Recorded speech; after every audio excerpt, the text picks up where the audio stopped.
ടോൺസർ ഇത്രയും നാളിട്ട് ഞങ്ങൾക്ക് തണുപ്പ് കഴിക്കാൻ പറ്റിയിട്ടില്ല, ഞങ്ങൾ ജീവിതത്തിൽ മൊത്തം ചൂടേ കഴിച്ചിട്ടുള്ളൂ. ഇതിൻ്റെ ആ ഗുണമെന്ന് വെച്ചാൽ അത് കഴിഞ്ഞൊരു 5 days നമ്മൾ ഒരു തണുത്ത് മാത്രമേ കഴിക്കാവൂ, ഐസ്ക്രീം സ്പെഷ്യലി. സാർ, നമുക്കിപ്പോൾ ടോൺസിൽസ് ഇൻഫെക്ഷൻ വരുമ്പോൾ ടോൺസിൽസ് എടുത്ത് കളയാം, ടോൺസിലെക്ടമി, അതെങ്ങനെയാണ് ചെയ്യാൻ പറ്റുന്നത്, എങ്ങനെയാണ് അതിൻ്റെ ഒരു പ്രോസസ്സൊക്കെ ഒന്ന് പറഞ്ഞു തരുമോ? ഓക്കെ, അപ്പം ടോൺസിലെക്ടമി എന്ന് പറഞ്ഞൊരു പ്രൊസീജിയർ കുട്ടികളിലും ചെയ്യും, അഡൾട്ട്സിലും ചെയ്യും. ടോൺസിലെക്ടമി എന്ന പ്രൊസീജിയർ നമ്മൾ രണ്ടായിട്ട് നടക്കും, അതായത് കോൾഡ് സ്റ്റീൽ ഇല്ലെങ്കിൽ ഹോട്ട് മെത്തേഡ്. പണ്ടൊക്കെ നമ്മൾ ചെയ്തുകൊണ്ടിരുന്നത് കോൾഡ് സ്റ്റീൽ, അതായത് നമ്മൾ ടോൺസിൽസ് പിടിച്ചിട്ട് ബ്ലേഡ് വെച്ച് മുറിച്ച് നമ്മളത് മൊത്തത്തോടെ എടുത്ത് കളയുന്നു. അപ്പം there is A chance of bleeding, അതായത് ബ്ലീഡിങ്ങിനുണ്ടാകുന്ന ചാൻസസ് കുറച്ച് കൂടുതലാണ്. അതായത് കുറച്ച് നാളുകൾക്ക് ശേഷം, ചിലപ്പം ഒരു 5 ദിവസത്തിന് ശേഷം, ഇല്ലെങ്കിൽ ഒരു 10 days ശേഷം ചിലപ്പോൾ പെട്ടെന്ന് ബ്ലീഡിങ് വരാനുള്ള ചാൻസ് ഉണ്ട്. കാരണം വളരെ രക്തക്കുഴലുകളൊക്കെ വളരെ ഫൈനായിട്ടാണ് നമുക്ക് ടോൺസിൽസിലെ ഏരിയയിലുള്ളത്. അപ്പം നമ്മളത് മൊത്തത്തോടെ എടുത്ത് കളയുമ്പം ചിലപ്പോൾ ചാൻസസ് ബ്ലീഡിങ് കൂടുതലായിരിക്കും.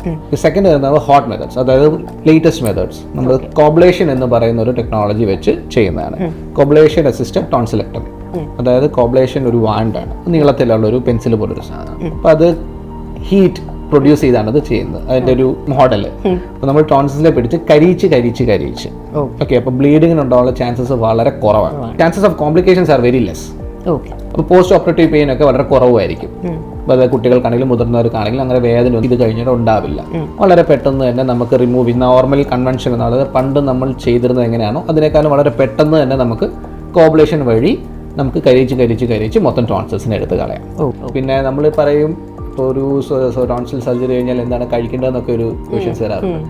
നമ്മളപ്പോൾ എല്ലാവർക്കും ഇഷ്ടമാണ് ടോൺസർ ഇത്രയും നാളിട്ട് ഞങ്ങൾക്ക് തണുപ്പ് കഴിക്കാൻ പറ്റിയിട്ടില്ല, ഞങ്ങൾ ജീവിതത്തിൽ മൊത്തം ചൂടേ കഴിച്ചിട്ടുള്ളൂ.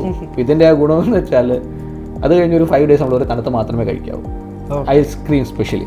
കുട്ടികൾക്കൊക്കെ വളരെ അതെ, അതായത് കാരണം നമ്മൾ ഐസ്ക്രീം ഇല്ല തണുത്തത് കഴിക്കുമ്പോഴത്തേക്ക് ഇത് കൺസ്ട്രക്ട് ചെയ്യും, നമ്മുടെ രക്തക്കുഴലുകളൊക്കെ നമ്മൾ കരിച്ച് കളഞ്ഞിട്ടുണ്ട്. അപ്പോൾ അത് കൺസ്ട്രക്ട് ചെയ്യുമ്പോഴത്തേക്ക് ചാൻസസ് വളരെ കുറവാണ് ബ്ലീഡിങ്ങിനുള്ള. ഓക്കെ, അപ്പോൾ ചൂടാണ് കഴിക്കുന്നെങ്കിൽ അത് പെട്ടെന്ന് വാസോഡൈലേഷൻ വന്ന് ബ്ലീഡിംഗ് ഉണ്ടാകുന്ന ചാൻസ് കൂടും. അപ്പോൾ നമ്മൾ എസ്പെഷ്യലി പറയും ഒരു കാരണവശാലും ചൂട് ഭക്ഷണങ്ങൾ കൊടുക്കരുത്, തണുത്തത് മാത്രമേ. മാക്സിമം ആദ്യത്തെ 1-2 days ഐസ്ക്രീം മാത്രം.